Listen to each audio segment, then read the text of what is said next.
انسان کو جب بھی پچھتانا پڑا ہے تو ہمیشہ جذبات میں کیے گئے فیصلوں پر پچھتانا پڑا ہے۔ کبھی جذبات اور غصے کی حالت میں کوئی فیصلہ نہ کرو۔ جسے خالق پسند کر لے وہ پاک ہے، اسے مخلوق پسند نہ بھی کرے تو کوئی نقصان نہیں۔ دنیا میں سب سے زیادہ نفرتوں کا سامنا سچ بولنے والوں کو کرنا پڑتا ہے۔ جو معاشرہ سچ سے خود جتنا دور ہوتا ہے وہ سچ بولنے والوں سے اتنی ہی نفرت کرتا ہے۔ سچ ابھی جوتے پہن رہے ہوں گے اور جھوٹ آدھی دنیا کا چکر کاٹ چکا ہوگا۔ خدا کی مخلوق کی خدمت کرنا خدا کو خوش کرنے کا بہترین ذریعہ ہے۔ اس بات کا یقین رکھو کہ جنہوں نے آپ کو بے سکون کیا ہے وہ پرسکون ہونے کی جتنی بھی اداکاری کر لیں، سکون میں وہ بھی کبھی نہیں رہ سکتے۔ چھوٹے ہمیشہ اپنے بڑوں سے ہی سیکھتے ہیں، عبادتیں بھی، محبتیں بھی اور نفرتیں بھی۔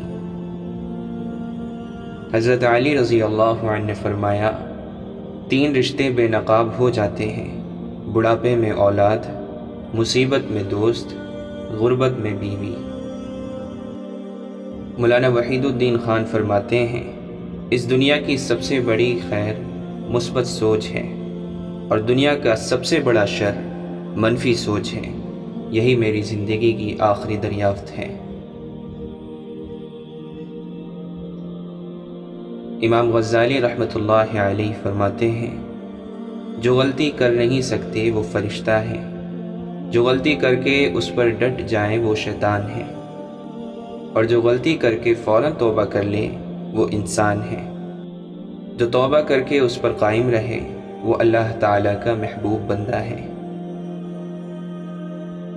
شخصیت میں عاجزی نہ ہو تو معلومات میں اضافہ علم کو نہیں بلکہ تکبر کو جنم دیتا ہے۔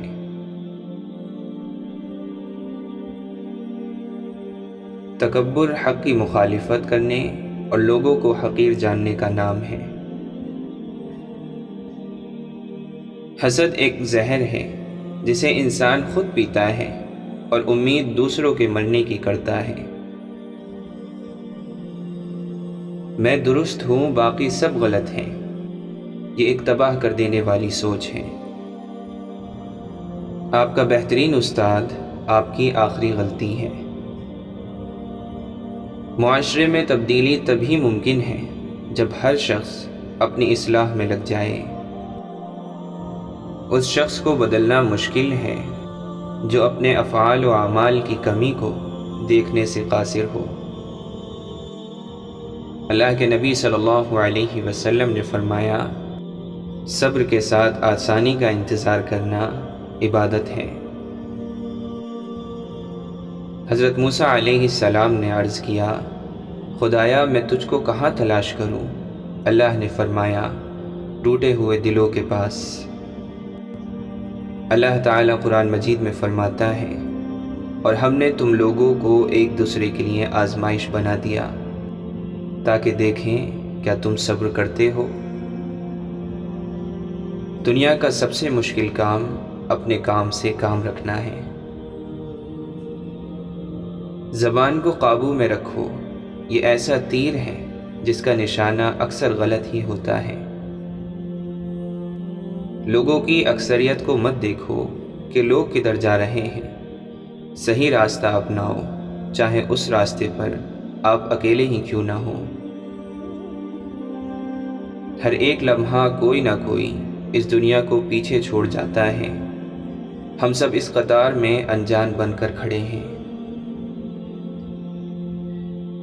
اے انسان، ڈر اس دن سے جب تیرے ہی ہاتھ تیرے خلاف ہی گواہی دیں گے۔ سجدہ چھوٹ جائے تو معافی ممکن ہے، انسانیت دم توڑ گئی تو خدا بھی نہیں ملے گا۔ ہر عمل کا رد عمل ہوتا ہے، لیکن ہم لوگ معصوم بن کر رد عمل بتا بتا کر ہمدردیاں سمیٹتے ہیں، کیونکہ عمل بتانے سے اپنا مکروہ چہرہ سامنے آتا ہے۔ اگر تنقید ہی کرنی ہو تو نرم لہجے میں کریں، کیونکہ نرم لہجہ ضمیر جگاتا ہے، جبکہ سخت لہجہ انا کو جگا دیتا ہے۔ جو عبادات اخلاق اور کردار پر اثر انداز نہ ہو سکیں وہ مشقت کے سوا کچھ نہیں۔ حق اور سچ کے راستے میں چلنے کا ایک فائدہ یہ ہوتا ہے کہ راستے میں کہیں بھیڑ نہیں ہوتی۔ معاشرے میں چھپی اداسیاں، محرومیاں اور تلخیاں محسوس کرو۔ لوگوں کے درد سنو گے تو اپنی پریشانیاں بھول جاؤ گے۔ باہر کی لعنتیں جب مرد کو لبھانے لگتی ہیں تو وہ گھر کی نعمتوں کو ٹھکرانے لگتا ہے۔ دو جگہوں پر خاموش رہنا افضل ہے، جب تمہارے پاس بہترین الفاظ کی کمی ہو، جہاں پر تمہارے الفاظ کی کوئی قدر و قیمت نہ ہو۔ 3 چیزیں اپنی روزمرہ کی زندگی میں شامل کر لیں، آپ کی اور دوسروں کی زندگی خوبصورت ہو جائے گی۔ تنقید سے پہلے تحقیق، الزام سے پہلے ثبوت، اختلاف سے پہلے دلیل۔ آپ کے اندر کی کمی بتانے والا ہی صرف آپ کا سچا اور اچھا دوست ہوتا ہے۔ ہر وقت صرف آپ کی تعریفیں کرنے والا چاپلوس ہوتا ہے۔ انسان جب اپنی خواہشات اور ضروریات محدود کر لیتا ہے تو پھر اسے جھوٹ بولنے کی ضرورت ہی نہیں پیش آتی۔ ایک شخص نے سود لیا، اپنی اولاد پر لگایا اور اس کی ساری اولادیں بے سود نکلیں۔ کسی کا سکون چھین لینے کا کفارہ عبادت کر کے ادا نہیں کیا جا سکتا۔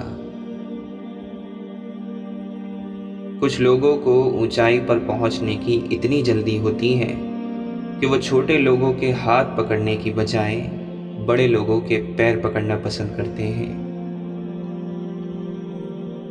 وضو کرتے ہو مگر اسراف کرتے ہو، تہجد پڑھتے ہو مگر بھائی سے بول چال نہیں رکھتے، روزہ رکھتے ہو مگر غیبت کرتے ہو، صدقہ کرتے ہو مگر احسان جتلاتے ہو۔ اپنی نیکیاں ایسی تھیلی میں جمع نہ کرو جس میں سوراخ ہو۔ اچھے اور سلجھے ہوئے لوگوں کی سنگت میں رہا کریں، کیونکہ سنار کا کچرا بھی بادام سے مہنگا ہوتا ہے۔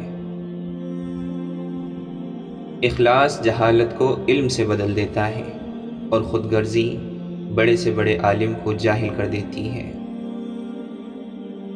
شمس تبریز فرماتے ہیں، میں نے بہت سی تلواریں دیکھی ہیں جو ایک کو 2 کر دیتی ہیں، مجھے عشق کی تلوار پر تعجب ہے، یہ 2 کو 1 کر دیتی ہے۔